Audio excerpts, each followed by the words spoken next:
Mantan Gubernur Sumsel Alex Nurdin ditahan Kejagung, begini kata pengamat politik Unsri.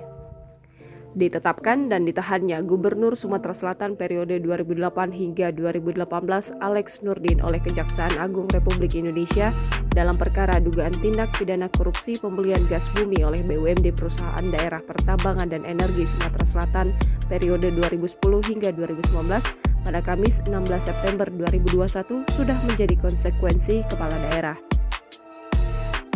Pengamat politik dari Universitas Sriwijaya, Dr. Febrian mengatakan, dalam konteks pelaku pejabat yang menyangkut uang negara, secara umum dapat dikategorikan masuk konstruksi hukum korupsi.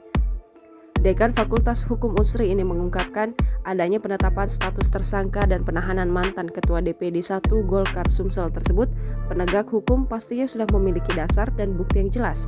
Mengingat di satu sisi, Alex Nurdin juga saat ini sebagai saksi dalam dugaan korupsi Masjid Sriwijaya. Mengenai apakah kasus dugaan korupsi PD-PDI tersebut ada kecenderungan syarat politik, hal itu bisa saja terjadi. Sedangkan nantinya akan berdampak bagi politik Alex Nurdin dan keluarga termasuk Partai Golkar di Sumsel. Febrian menilai karir Alex Nurdin akan berakhir jika memang nantinya terbukti bersalah. Namun jika sebaliknya, hal itu tidak jadi masalah.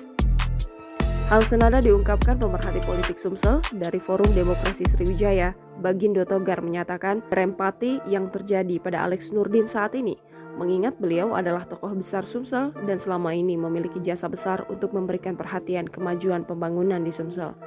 Dilanjutkan Bagindo, adanya penahanan Alex Nurdin ini jelas akan berpengaruh untuk Partai Golkar di Sumsel, termasuk dalam support kepada sang anak yang saat ini menjabat Bupati Musi Banyuasin untuk bertarung kembali dalam Pilgub 2024 mendatang, khususnya melawan petahana Herman Deru.